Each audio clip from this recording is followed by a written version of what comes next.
ಪತ್ರಕರ್ತರಾದ ಪ್ರಕಾಶ್ ಬೆಲ್ಲದವರಿಗೆ ಶ್ರೀ ಶಿವರಾತ್ರೀಶ್ವರ ಮಾಧ್ಯಮ ಪ್ರಶಸ್ತಿ ಪ್ರದಾನ.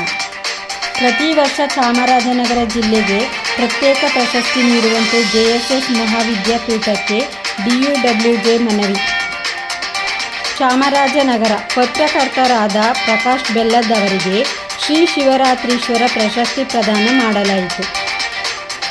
ನಗರದ ಜೆಎಸ್ಎಸ್ ಮಹಿಳಾ ಕಾಲೇಜಿನ ಸೆಮಿನಾರ್ ಹಾಲ್ನಲ್ಲಿ ಜೆಎಸ್ಎಸ್ ಮಹಾವಿದ್ಯಾಪೀಠ ಮತ್ತು ಜಿಲ್ಲಾ ಕಾರ್ಯನಿರತ ಪತ್ರಕರ್ತರ ಸಂಘದ ಸಹಯೋಗದಲ್ಲಿ ಆಯೋಜಿಸಿದ್ದ 2025ನೇ ಸಾಲಿನ ಶ್ರೀ ಶಿವರಾತ್ರೀಶ್ವರ ಮಾಧ್ಯಮ ಪ್ರಶಸ್ತಿ ಪ್ರದಾನ ಸಮಾರಂಭದಲ್ಲಿ ಪ್ರಶಸ್ತಿ ಪುರಸ್ಕೃತ ಪತ್ರಕರ್ತರಾದ ಪ್ರಕಾಶ್ ಬೆಲ್ಲದ್ ಅವರಿಗೆ ಶಾಸಕ ಶ್ರೀ ಪುಟ್ಟರಂಗಶೆಟ್ಟಿ, ಜಿಲ್ಲಾಧಿಕಾರಿ ಶ್ರೀರೂಪ, ಜೆಎಸ್ಎಸ್ ಮಹಾವಿದ್ಯಾಪೀಠ ಕಾರ್ಯದರ್ಶಿ ಎಸ್ ಶಿವಕುಮಾರಸ್ವಾಮಿ, ಹಿರಿಯ ಪತ್ರಕರ್ತರ ಸಿ.ಕೆ. ಮಹೇಂದ್ರ ಸಾಲು ಹೊದಿಸಿ ಪ್ರಶಸ್ತಿ ಫಲಕ ನೀಡಿ ಸನ್ಮಾನಿಸಿ ಮಾತನಾಡಿದರು. ಅಧ್ಯಕ್ಷತೆ ವಹಿಸಿದ್ದ ಜಿಲ್ಲಾ ಕಾರ್ಯನಿರತ ಪತ್ರಕರ್ತರ ಸಂಘದ ಅಧ್ಯಕ್ಷ ಆರ್.ಎನ್. ಸಿದ್ದಲಿಂಗಸ್ವಾಮಿ, ಪ್ರಶಸ್ತಿ ಸ್ವೀಕರಿಸಿದ ಪತ್ರಕರ್ತ ಪ್ರಕಾಶ್ ಬೆಲ್ಲದ್ ಮಾತನಾಡಿದರು. ಸಂಘದ ಪ್ರಧಾನ ಕಾರ್ಯದರ್ಶಿ ಪ್ರಸಾದ್ ಎಸ್. ಲಕ್ಕೂರು, ಪದಾಧಿಕಾರಿಗಳು ಹಾಗೂ ಸದಸ್ಯರು ಹಾಜರಿದ್ದರು. ವರದಿ ಒಮ್ಮ ನಂಜುಂಡನಾಯಕ, ಚಾಮರಾಜನಗರ.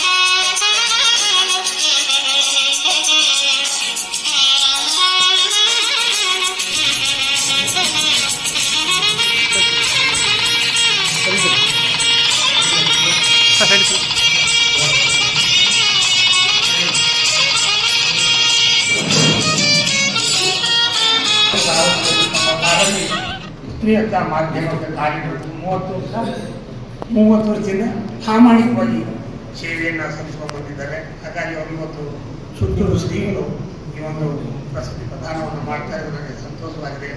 ಅವರ ಸೇವೆ ಇನ್ನೂ ಹೆಚ್ಚು ಮುಂದುವರಿಯಲಿ. ಅವರ ಸಾಮಾಜಿಕ ಚಟುವಟಿಕೆಯಿಂದ ಅವರ ಸೇವೆ ಎಲ್ಲರೂ ದೊರಕುವಂತ ಪತ್ರಿಕಾ ರಂಗನ ಒಟ್ಟಾಗಿ ನಡೆಸಕ್ಕಾಗಲ್ಲ. ಪ್ರಾಮಾಣಿಕರಿದ್ದರೆ ಯಾರೇ ನೇತೃತ್ವ ಮಾಡಿ ತಿಳಿರ್ತಕ್ಕಂಥದ್ದು, ಒಳ್ಳೆಯವ್ರನ್ನ ಇಳಿಸಿರ್ತಕ್ಕಂಥದ್ದು, ಈ ಕೆಲಸ ಎರಡನ್ನೂ ಮಾಡ್ತಕ್ಕಂಥದ್ದು ಪತ್ರಿಕಾ ರಂಗ.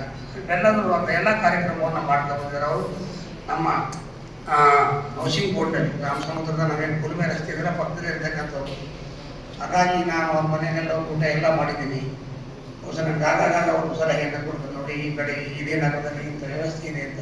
ಒಂದು ಸ್ವಲ್ಪ ಬೇಕು ನಮಗೆ ಅಂತ ನಮಗೆಲ್ಲವೂ ಕಾಣುತ್ತೆ, ನಾವು ನಮಗೆಲ್ಲ ಊಟ ಎಲ್ಲನೂ ಕಾಣ್ಬಿಡುತ್ತೆ ಅಂತ ಹೇಳೋಕ್ಕಾಗ.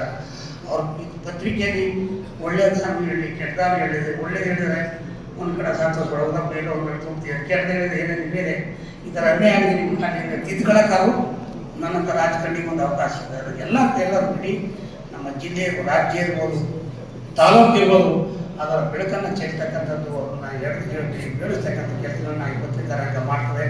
ಅಂಥ ಕೆಲಸವನ್ನ ನಮ್ಮ ಪ್ರಕಾಶ್ ಬೆಲ್ಲದವರು ಮಾಡಿ ಈ ಒಂದು ಪ್ರಶಸ್ತಿಗೆ ಭಾಜನರಾಗಿದ್ದಾರೆ.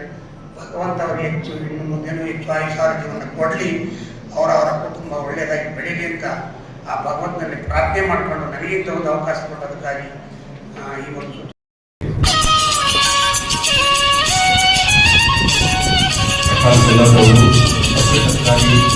ಯಾವುದೇ ಒಂದು ಅನ್ಯಾಯ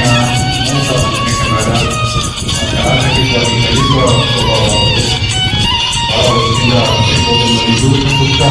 ಪ್ರಾಮಾಣಿಕವಾಗಿ ಕೆಲಸ ಮಾಡ್ತಾ ಇದ್ದಾರೆ. ನನ್ನ ಜೊತೆ ವಿಜಯ ಕರ್ನಾಟಕದ ಸಹೋದರ ಅದೇ ಕಚೇರಿಯಲ್ಲಿ ತುಂಬ ಹೋರಾಟ ಅಂತ ಪ್ರಾಮಾಣಿಕ ಪತ್ರಕರ್ತರಿಗೆ ಪ್ರಶಸ್ತಿ ಕಟ್ಟಿರುವುದು ಬಹಳ ಸಂತೋಷಿಸಿದ್ದಾರೆ ಅಂತ.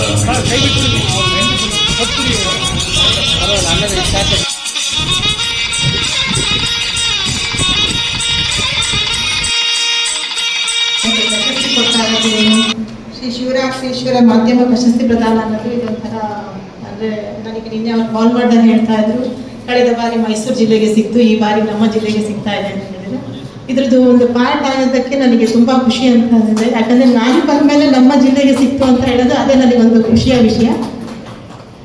ಈಗ ಇದು ನಾನು ಇಲ್ಲಿ ಬಂದು ಅಬ್ಸರ್ವ್ ಮಾಡಿರೋ ಪ್ರಕಾರ ನಮ್ಮ ಚಾಮರಾಜನಗರ ಜಿಯೋಗ್ರಾಫಿಕಲಿ ತುಂಬಾ ದೊಡ್ಡ ಜಿಲ್ಲೆ. ಅಂದ್ರೆ ಎಷ್ಟು ಅಂತ ಹೇಳಿದ್ರೆ ಕಾಡಲ್ಲಿ ಇರುತ್ತೆ, ನಮ್ಮ ತುಂಬಾ ಟ್ರೈಬಲ್ ಒಂದು 160 ವಿಲೇಜ್ಗಳು ನಮ್ಮ ಹಾಡಿಗಳಲ್ಲಿದೆ. ಅಂದ್ರೆ ವಿಲೇಜ್ ದಟ್ಟವಾದ ಅರಣ್ಯ ಪ್ರದೇಶದಲ್ಲಿದೆ. ಅಂತ ಕಡೆ ಹೋಗ್ಬಿಟ್ಟು ನಮ್ಮ ಮಾಧ್ಯಮ ಮಿತ್ರರು ಹೋಗಿ ವರದಿ ಮಾಡ್ತಾರೆ ಅಂತ ಹೇಳಿದ್ರೆ ಅವರಿಗೊಂದು ಶ್ಲಾಘನೀಯ ಅಂತ ಹೇಳ್ಬಿಟ್ಟು ನಾನು ಹೇಳ್ತೀನಿ. ಯಾಕಂತ ಹೇಳಿದ್ರೆ ನಮಗೆ ಕೆಲವೊಂದು ಸಣ್ಣ ಪುಟ್ಟ ವಿಚಾರಗಳು ನಮ್ಮ ಜಿಲ್ಲಾಡಳಿತದ ಗಮನಕ್ಕೆ ಬರೋದಿಲ್ಲ. ತಾವೇನು ವರದಿ ಮೂಲಕ ನಮಗೆ ಕೊಡ್ತೀರಾ, ಸಾವಿರಾರು ಜನಕ್ಕೆ ಅದು ಅನುಕೂಲ ಆಗುತ್ತೆ. ಇದರಿಂದ ನಮಗೆ ನೀವೇನು ಅಂತ ಹೇಳಿದ್ರೆ ಜಿಲ್ಲಾಡಳಿತಕ್ಕೆ ಇವಾಗ ಒಂದು ಪೂರಕ ಶಕ್ತಿ ಅಂತ ಹೇಳಿದ್ರೆ ತಪ್ಪಾಗಲಾರದು ಅಂತ ನಾನಾದ್ರೂ ಭಾವಿಸ್ತೀನಿ. ನಮ್ಮ ರಾಜ್ಯದ ಏನೇ ಒಂದು ಇದಿದೆ ಅಂದರೆ ನ್ಯಾಯಾಂಗ ಇರ್ಬೋದು, ಶಾಸಕಾಂಗ ಇರ್ಬೋದು, ಕಾರ್ಯಾಂಗ ಇರ್ಬೋದು, ಮಾಧ್ಯಮ ರಂಗ ನಮಗೆ 4ನೇ ಅಂಗ ಅಂತ ಹೇಳ್ಬಿಟ್ಟು ನಾನು ಅನ್ಕೊಂಡಿದ್ದೀನಿ. ಯಾಕಂತ ಹೇಳಿದ್ರೆ ಅವರು ನಮಗೆ ಪ್ರತಿಯೊಂದರಲ್ಲೂ ಸಣ್ಣ ಸಣ್ಣ ನಮ್ಮ ಎಲ್ಲೆಲ್ಲಿ ಏನೇನು ವಿಷಯ ಗೊತ್ತಾಗೋದಿಲ್ಲ ಅದನ್ನ ಅವರು ಹೇಳ್ತಾರೆ ಅಂತೇಳಿ ನಾನು ಈ ಜಿಲ್ಲೆಗೆ ಬಂದಾಗಿಂದನೂ ತಮ್ಮ ಪತ್ರಿಕೆಗಳನ್ನು ರೆಗ್ಯುಲರ್ ಆಗಿ ಮಾರ್ನಿಂಗ್ ಅರ್ಧ ಗಂಟೆ ನಾನು ನಿಮ್ಮ ಪತ್ರಿಕೆಗಳನ್ನೆಲ್ಲ ಓದ್ತೀನಿ. ಕೆಲವೊಂದು ಬಾರಿ ನಾ ಪತ್ರಿಕೆ ಓದ್ಬಿಟ್ಟು ಬೆಳಗ್ಗೆ ಹೊರಡುವಾಗ ಹೇಳ್ತೀನಿ ಇಂಥ ಕಡೆ ಹೋಗೋಣ ಅಂತ ಹೇಳ್ಬಿಟ್ಟು ನಮ್ಮ ಡ್ರೈವರಿಗಿರ್ಬೋದು, ಗನ್ಮನಿಗಿರ್ಬೋದು.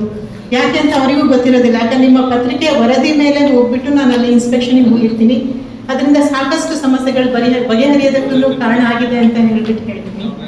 ಸೊ ಈ ನಿಟ್ಟಿನಲ್ಲಿ ಇವತ್ತು ಪ್ರಶಸ್ತಿ ವಿಜೇತರಾದ ಪ್ರಕಾಶ್ ಬೆಲ್ಲದ ಅವರಿಗೆ ನಾನು ಕಂಗ್ರ್ಯಾಚುಲೇಷನ್ಸ್ ಹೇಳ್ತೀನಿ.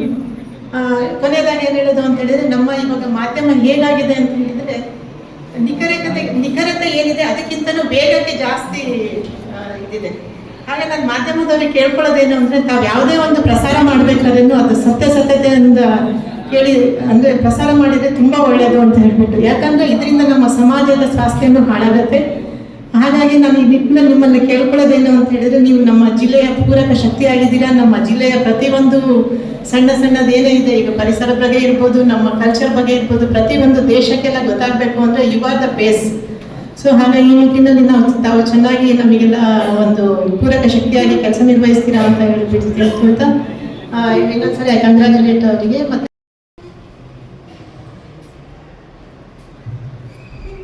ಈಗ ಕಾರ್ಯಕ್ರಮವನ್ನು ಉದ್ದೇಶಿಸಿ ನಮ್ಮ ಹಿರಿಯ ಪತ್ರಕರ್ತರು ನನ್ನ ಗುರುಗಳಾದ ಶ್ರೀ ಕೆ ಮಹೇಂದ್ರ ಮಾಡುವ ಸಂದರ್ಭದಲ್ಲೂ ಕೂಡ ನಮ್ಮ ರೇಷ್ಮೆ ನಾಡು ಪತ್ರಿಕೆಯವರು ಮತ್ತು ನಮ್ಮ ಶ್ರೀನಿವಾಸು ಬಹಳ ಸಹಕಾರ ಕೊಟ್ಟರು. ಆ ಸಂದರ್ಭದಲ್ಲಿ ನಾವು ಪ್ರಕಾಶ್ ಅವ್ರನ್ನ ನೆನ್ಕೋತಾ ಇದ್ವಿ.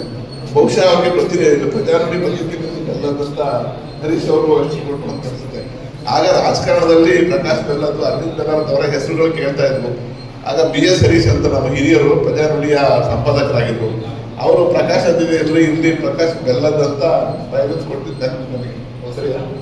ಅಲ್ಲಿಂದ ಈಚೆಗೆ ಅವ್ರ ಹೆಸರು ಪ್ರಕಾಶ್ ಬೆಲ್ಲದಂತನೇ ಪ್ರಚಾರಕ್ಕೆ ಬಂತು. ಈಗ ಯಾರಿಗೂ ಪ್ರಕಾಶ್ ಅಂದ್ರೆ ಗೊತ್ತಾಗಲ್ಲ, ನೀವು ಬೆಲ್ಲದಂದ್ರೆ ಗೊತ್ತಾಗುತ್ತೆ. ಪ್ರಕಾಶ್ ಹೇಳ್ತಿದ್ರು ಪರವಾಗಿಲ್ಲ. ಚಾಮರಾಜನಗರ ಬೆಲ್ಲದಂದ್ರೆ ಬೆಂಗಳೂರಿನವ್ರಿಗೂ ಗೊತ್ತಾಗುತ್ತೆ, ಮೈಸೂರು ಪತ್ರಕರ್ತರಿಗೂ ಗೊತ್ತಾಗುತ್ತೆ. ಸೈಲೆಂಟ್ ಆಗಿದ್ದು ಒಬ್ಬ ಪತ್ರಕರ್ತ ಏನೆಲ್ಲವನ್ನ ಗಳಿಸ್ಬೋದು ಮತ್ತು ಇಷ್ಟೆಲ್ಲ ಚಿರಪರಿಚಿತ ಆಗ್ಬೋದು ಅನ್ನೋದಕ್ಕೆ ಪ್ರಕಾಶ್ ಅವರು ಸಾಕ್ಷಿ.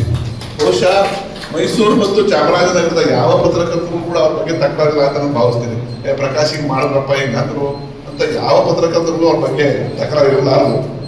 ಇದೇ ಸರ್ ನೀವು ಹೇಳ್ಬೇಕು. ನೀವು ಸಾರ್ವಜನಿಕ ಜೀವನದಲ್ಲೂ ಕೂಡ ಪ್ರಕಾಶ್ ಅವ್ರ ಅಸೈನ್ಮೆಂಟ್ ಹೋದ್ರು ಅಂದ್ರೆ ಯಾರ ಬಗ್ಗೆನೂ ತಕರಾರು ಮಾಡೋದ್ರಲ್ಲ, ಅವ್ರ ಪಡುವ ಕೆಲಸ ಅವ್ರು ಅಷ್ಟೇ. ಆ ಸಜ್ಜನಿಕೆಯಿಂದ ಪ್ರತಿ ವರ್ಷ PSC ಪತ್ರಕರ್ತರಿಗೆ ಕೊಡಬೇಕು ಅಂತ ನಾವು ಲಿಖಿತವಾಗಿ ಮನವಿ ಕೊಡ್ತಾ ಇದ್ದೀವಿ. ಈ ಮನವಿನ ಸುತ್ತೂರು ಶ್ರೀ ಅವರ ಗಮನಕ್ಕೆ ತಾವು ತಂದು ಇದನ್ನ ಜಾರಿಗೊಳಿಸಬೇಕು ಅಂತ ಈ ಬೇಡಿಕೆ ನಮ್ಮದು ಕಳೆದ 10 ವರ್ಷದ ಬೇಡಿಕೆ ಇದು. ಹೀಗಾಗಿ ಇದನ್ನ ಕಾರ್ಯರೂಪಕ್ಕೆ ತರಬೇಕು ಅಂತ ನಾವು ಮನವಿ ಮಾಡ್ಕೊಂಡು ಅವರ ಲಿಖಿತವಾಗಿ ಒಂದು ಮನವಿ ಇದೆ. ಇದಲ್ಲದೆ ಈ ಪ್ರಶಸ್ತಿಯನ್ನ ಸುತ್ತೂರು ಮಠವು ಪ್ರತಿಷ್ಠಿತ ಸಂಸ್ಥೆ ಆಗಿದ್ದು ನಮ್ಮ ಸಂಘದ ಆಶ್ರಯದಲ್ಲಿ, ಜಿಲ್ಲಾ ಕಾರ್ಮಿಕ ಪತ್ರಕರ್ತರ ಸಂಘದ ಆಶ್ರಯದಲ್ಲಿ ಈ ಪ್ರಶಸ್ತಿನ ಪ್ರದಾನ ಮಾಡ್ತಾ ಇರೋದು ನಮ್ಮ ಸಂಘದ ಹೆಗ್ಗಳಿಕೆ. ನಮ್ಮ ಕಾರ್ಯನಿರತ ಪತ್ರಕರ್ತರ ಸಂಘ ರಾಜ್ಯದ ಎಲ್ಲ ಜಿಲ್ಲೆಗಳಲ್ಲಿದ್ದು 10,000ಕ್ಕೂ ಹೆಚ್ಚು ಸದಸ್ಯರನ್ನು ಹೊಂದಿದೆ. ಪತ್ರಕರ್ತರ ಸಂಘದ ಎಲ್ಲ ಸಂಘಟನೆಗಳಿಂದ ಜಿಲ್ಲಾ ಕಾರ್ಮಿಕ ಪತ್ರಕರ್ತರ ಸಂಘ, ಕರ್ನಾಟಕ ಕಾರ್ಮಿಕ ಪತ್ರಕರ್ತರ ಸಂಘ ಪ್ರಬಲ ಸಂಘಟನೆಯಾಗಿದೆ. ಈ ಸಂಘದ ಆಶ್ರಯದಲ್ಲಿ ಜೆಎಸ್ಎಸ್ ಮಹಾವಿದ್ಯಾಪೀಠವು ಪ್ರಶಸ್ತಿ ಪ್ರದಾನ ಮಾಡ್ತಾ ಇರೋದು ನಮ್ಮ ಸಂಘದ ಹೆಗ್ಗಳಿಕೆ. ಈ ನನ್ನ ಅವಧಿಯಲ್ಲಿ ಒಬ್ಬ ಕಳೆದ 30 ವರ್ಷಗಳಿಂದ ಯಾವುದೇ ಪ್ರತಿಫಲ ಅಪೇಕ್ಷೆ ಇಲ್ಲದೆ ಪ್ರಾಮಾಣಿಕವಾಗಿ ಪತ್ರಿಕಾ ರಂಗದಲ್ಲಿ ವಿವಿಧ ಪತ್ರಿಕೆಗಳಲ್ಲಿ ಸೇವೆ ಸಲ್ಲಿಸಿದವರ ಪ್ರಕಾಶ್ ಬೆಲ್ಲದ್ ಅವ್ರನ್ನ ನಾವು ಆಯ್ಕೆ ಮಾಡಿದಾಗ ವಿದ್ಯಾಪೀಠವೂ ಸಹ ಎಲ್ಲ ಮತ್ತು ಜಿಲ್ಲೆ ಯಾವೊಬ್ಬ ಪತ್ರಕರ್ತರು ಮತ್ತು ಸಂಘ ಸಂಸ್ಥೆಯವರು ಸಹ ಬೆರಳು ಮಾಡಿ ತೋರಿಸಿದ ನಿಮ್ಮ ಆಯ್ಕೆ ಅತ್ಯುತ್ತಮವಾಗಿದೆ ಅಂತಲೇ ಅಭಿನಂದಿಸಿದ್ರು. ಹೀಗಾಗಿ ನಾನು ಅಧ್ಯಕ್ಷರಾಗಿದ್ದ ಅವಧಿಯಲ್ಲಿ ಒಬ್ಬ ಅತ್ಯುತ್ತಮ ವರದಿಗಾರನ ಮತ್ತು ಕ್ರಿಯಾಶೀಲ ಪತ್ರಕರ್ತರನ್ನ ಮತ್ತು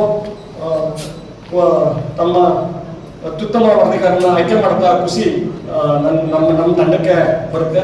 ಈ ಪ್ರಶಸ್ತಿನ ಸ್ವೀಕರಿಸಿದ ಪ್ರಕಾಶ್ ಬೆಲ್ಲದ್ ಅವರಿಗೆ ಜಿಲ್ಲಾ ಕಾರ್ಮಿಕ ಪತ್ರಕರ್ತರ ಸಂಘದ ಪರವಾಗಿ ಅಭಿನಂದಿಸ್ತೇನೆ. ಅದೇ ರೀತಿ ನಾನು ಮತ್ತು ಲಕ್ಕೂರ್ ಪ್ರಸಾದ್ ಅವರು ಕಾರ್ಯದರ್ಶಿ ಅವರಿಗೆ ಮನವಿ ಸಲ್ಲಿಸ್ತೀವಿ.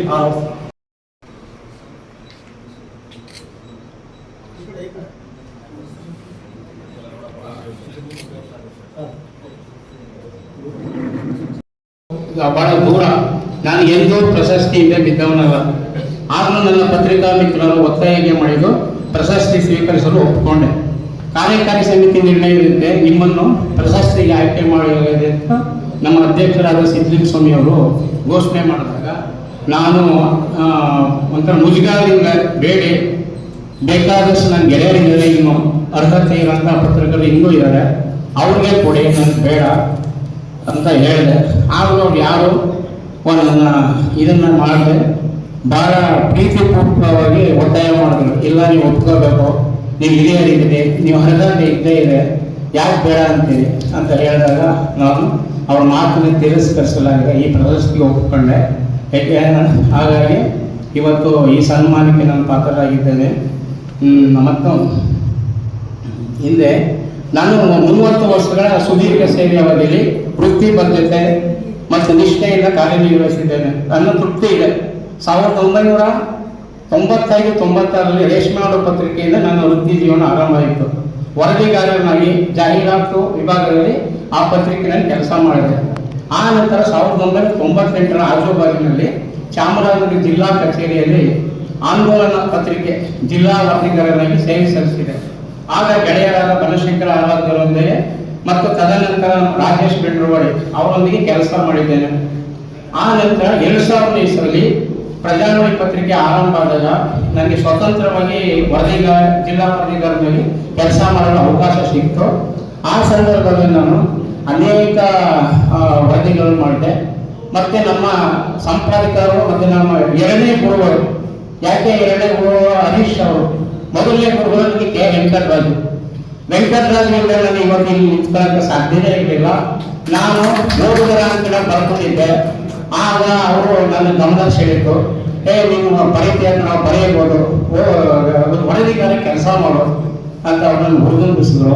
ಆವಾಗ ನನಗೆ ರೇಷ್ಮೆ ಪತ್ರಿಕೆ ಸಿಕ್ತು. ಆ ಟೈಮಲ್ಲಿ ಅವರು ನಮ್ಮ ಬಾಬಣ್ಣ ಎಡಿ ಸಿಲ್ವಾ, ಪ್ರೊಫೆಸರ್ ಚಿಂತಾಮಣಿ, ಶ್ರೀನಿವಾಸರನ್ನು ಎಲ್ಲರೂ ಸಹ ನನಗೆ ತುಂಬಾ ಸಹಕಾರ ಕೊಟ್ಟರು ಆ ಟೈಮಲ್ಲಿ. ಯಾಕೆಂದ್ರೆ ನಾನು ಅವ್ರ ಗಂಡಿನಲ್ಲೇ ಬೆಳೆದಂತ ಹುಡುಗ.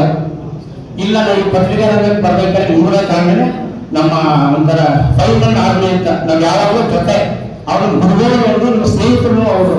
ಯಾಕೆ ಏನೇ ಕೆಲಸ ಮಾಡಬೇಕು ನಾವು ಜೊತೆಗೆ ಸ್ನೇಹಿತರಾಗಿ ಕೆಲಸ ಮಾಡ್ತಾ ಇದ್ರು. ಈಗಲೂ ಅಷ್ಟು ಸ್ನೇಹಿತರಾಗಿ ಇದ್ದೀವಿ. ಅವರು ನಮ್ಮ ವೆಂಕಟ ಗುರುಗಳು ಮತ್ತೆ ಸೇವರು ಅವರು, ಅವರಿಂದ ನಾನು ಇಲ್ಲಿ ನಿಂತಿದ್ದೀನಿ. ಎರಡನೇ ಗುರುಗಳು ನಮ್ಗೆ ಹರೀಶ್. ಯಾಕೆ ಅಂತಂದ್ರೆ ಅವರು ಪ್ರಜಾವಾಣಿ ಪತ್ರಿಕೆಯಲ್ಲಿ ಕೆಲಸ ಮಾಡಕ್ಕೆ ಹೇಳಿದಾಗ ತುಂಬಾ ಸ್ವಾತಂತ್ರ್ಯ ಕೊಟ್ಟಿದ್ರು ನಮ್ಗೆ ವರದಿ ಮಾಡೋದಕ್ಕೆ. ಆ ಟೈಮಲ್ಲಿ ನಾನು ತನಿಖಾ ವರದಿಗಳು, ಸ್ಕೂಲ್ ಸುದ್ದಿ ಅಂದ್ಬಿಟ್ಟು ದಿನನಿತ್ಯ ಯಾವ್ದು ಒಂದಲ್ಲ ಒಂದು ಸುದ್ದಿ ಮಾಡ್ತಾನೆ ಇದೆ. ಅವ್ರು ಬೈಲಲ್ಲಿ ಕೊಡ್ತಾ ಇದ್ರು, ಪ್ರತಿದಿನ ಬೈಲಲ್ಲಿ ಬರೋದು. ಪ್ರಜಾವಾಣಿ ಮುಖಪುಟದಲ್ಲಿ ಪ್ರಕಾಶ್ ಬೆಲ್ಲದ್ ಅಂತ ನನ್ನ ಜನಕ್ಕೆ ಚಿರಪಡಿಸಲಾಗಲಿಕ್ಕೆ ಅದು ಒಂದು ಕಾರಣ. ಹಾಗಾಗಿ ಎಲ್ಲಾ ಜನರನ್ನು ಪ್ರಕಾಶದಲ್ಲಿ ಯಾರು ಕೊಡ್ತಾರೆ ಬೆಲ್ಲದಂತೆ ಆ ಬಗ್ಗೆ ಬೆಳೆಯೋದಕ್ಕೆ ನಮ್ಮ ಗುರುಗಳಾದ ಹರೀಶ್ ಅವರು ಅವ್ರಿಗೆ ಈ ಸಂದರ್ಭ ನೆನೆಸ್ಕೊಳ್ಬೇಕು. ಅದಾದ್ಮೇಲೆ ನಮ್ಮ CK ಮಹೇಂದ್ರ ಸರ್ ಅವ್ರ ಕೈಗಳಲ್ಲಿ ಕೆಲಸ ಮಾಡಿದೆ. ಅವರು ಸಹ ಪೂರ್ಣವಾಗಿ ಸ್ವಾತಂತ್ರ್ಯ ಕೊಟ್ಟು ವಿಜಯವಾಣಿ ಪತ್ರಿಕೆಗಳು ನಾನು ಜಾಹೀರಾತು ಬಗ್ಗೆ ಕೆಲಸ ಮಾಡಿದವರು ಅವರು ತುಂಬಾ ಸ್ವಾತಂತ್ರ್ಯ ಕೂಡ ಮಾಡಿ ಬೆತ್ತು ಕಟ್ಟಿ ನನ್ನ ಕಂಡಂತೂ ಅವರು ಬಹಳ ಪ್ರೀತಿ CK ಮಹೇಂದ್ರ ಅವ್ರಿಗೆ. ಮತ್ತು ಹಾಗಾಗಿ ಅವರ ಇದು ಆಯಿತು. ಅಂದ್ರೆ ನನಗೆ ತೃಪ್ತಿ ತಂದುಕೊಟ್ಟದ್ದು ಏನಂದ್ರೆ ವೀರಪ್ಪನ ರಾಜ್ಕುಮಾರ್ ಅಪಹರಣ ಮಾಡಿದ್ರು ವೀರಪ್ಪನ್. ಆ ಸಂದರ್ಭದಲ್ಲಿ ನಾವೆಲ್ಲ ಸ್ನೇಹಿತರು ಆ ರಾಜ್ಯದಲ್ಲಿ ಇರ್ಬೋದು. ನಾವು ಸಿ.ಕೆ. ಮಹೇಂದ್ರ ಅವರು ಬರ್ತಾ ಇರುವಾಗ ಅವರು ವರದಿಗಾರರಾಗಿದ್ದು ವಿಜಯ ಕರ್ನಾಟಕ ಚಾಮರಾಜನಗರ ಜಿಲ್ಲೆಯಲ್ಲಿ ನಾವೆಲ್ಲ ಸೇರಿ ಕಾಡು ಮೇಲೆ ಎಲ್ಲ ಸುತ್ತಾಡಿದ್ವಿ. ಆ ಟೈಮ್ ಕಲ್ಮಲೆ, ದಿಂಪಮ್ಮು, ಪುಡಿಗೂರು, ಗಾಜಿನೂರು ಆ ಕಡೆ ಎಲ್ಲ ದಿನ ಓಡಾಡ್ತಾ ಇತ್ತು. ಅದೊಂದು ನಮಗೆ ಹೊಟ್ಟೆ ಮಾಡೋದಕ್ಕೆ ತುಂಬಾ ನಮಗೊಂದು ಅವಕಾಶ ಸಿಕ್ತು ಆ ಇದರಲ್ಲಿ. ಅದಾದ್ಮೇಲೆ ಇನ್ನೊಂದು ಏನು ಪ್ರಮುಖವಾಗಿ ಈ ವೀರಪ್ಪ ನಾಗಪ್ಪನವರ ಕಾರಣ ಇತ್ತು. ಆ ಸಂದರ್ಭದಲ್ಲಿ ಒಳ್ಳೆ ಇತ್ತು. ಮತ್ತೆ ಕೆಲವು ಸ್ಕೂಲ್ ಸುದ್ದಿಗಳು ಮಾಡ್ತಾ ಇತ್ತು.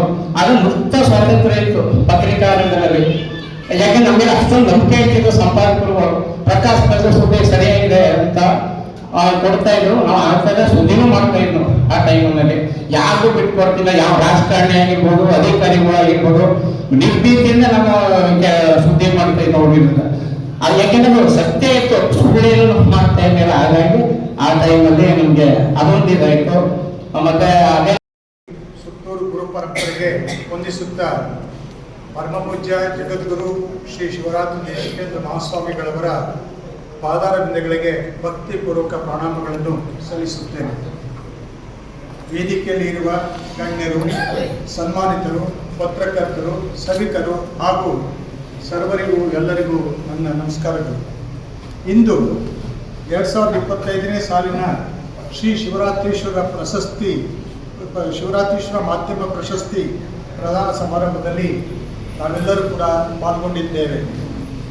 ಪತ್ರಿಕಾ ರಂಗವನ್ನು ಪ್ರಜಾಪ್ರಭುತ್ವದ 4ನೇ ಸ್ತಂಭ, ಪ್ರಜಾಸತ್ತೆಯ ಕಾವಲುಗಾರ ಎನ್ನುತ್ತಾರೆ. ಶಾಸಕಾಂಗ, ಕಾರ್ಯಾಂಗ, ನ್ಯಾಯಾಂಗಗಳಷ್ಟೇ ಪ್ರಜಾಪ್ರಭುತ್ವದಲ್ಲಿ ಪತ್ರಿಕಾ ರಂಗವು ಪ್ರಾಮುಖ್ಯತೆಯನ್ನು ಪಡೆದುಕೊಂಡಿದೆ. ಪತ್ರಿಕೋದ್ಯಮವು ಸಾರ್ವಜನಿಕರಿಗೆ ನಿಖರವಾದ ಮತ್ತು ತಕ್ಷಣವಾದ ಮಾಹಿತಿ ನೀಡುವ ಮೂಲಕ ಜ್ಞಾನವನ್ನು ಹರಡುವ ಕೆಲಸ ಮಾಡುತ್ತಿದೆ. ಇಂದು ಭಾರತದ ಪತ್ರಿಕೋದ್ಯಮವು ಮಹತ್ವಪೂರ್ಣ ಪಾತ್ರವನ್ನು ನಿರ್ವಹಿಸುತ್ತಾ ಇದೆ. ಪತ್ರಿಕೆಗಳು ಮತ್ತು ಮಾಧ್ಯಮಗಳು ಜನರ ಆಲೋಚನೆಗಳ ಮೇಲೆ ಪ್ರಭಾವ ಬೀರುವ ಕೆಲಸಗಳನ್ನು ಮಾಡುತ್ತಿವೆ. ರಾಜಕೀಯ, ಸಾಮಾಜಿಕ ಹಾಗೂ ಆರ್ಥಿಕ ವಿಷಯಗಳ ಬಗ್ಗೆ ಚರ್ಚೆ ನಡೆಸಲು ಮಾಧ್ಯಮವು ಪ್ರೇರಣೆಯಾಗಿದೆ. ಜನರಿಗೆ ಶಿಕ್ಷಣ ಮತ್ತು ಜಾಗೃತಿ ಜೊತೆಗೆ ಮನರಂಜನೆಯನ್ನು ನೀಡಿ ಪ್ರಜಾಪ್ರಭುತ್ವವನ್ನು ಬಲಪಡಿಸಲು ಪತ್ರಿಕೋದ್ಯಮ ಪ್ರಮುಖ ಪಾತ್ರವನ್ನು ನಿರ್ವಹಿಸುತ್ತಿದೆ. ಮೈಸೂರು ಮತ್ತು ಚಾಮರಾಜನಗರ ಜಿಲ್ಲೆಗಳ ಪತ್ರಿಕೋದ್ಯಮಿಗಳನ್ನು ಪುರಸ್ಕರಿಸುವ ಸಲುವಾಗಿ ಶ್ರೀ ಶಿವರಾತ್ರೀಶ್ವರ ಮಾಧ್ಯಮ ಪ್ರಶಸ್ತಿಯನ್ನು ಸುತ್ತೂರು ಜಗದ್ಗುರು ಶ್ರೀ ವೀರಸಿಂಹಾಸನ ಮಹಾಸಂಸ್ಥಾನ ಮಠದಿಂದ 2011ರಲ್ಲಿ ಸ್ಥಾಪಿಸಲಾಯಿತು.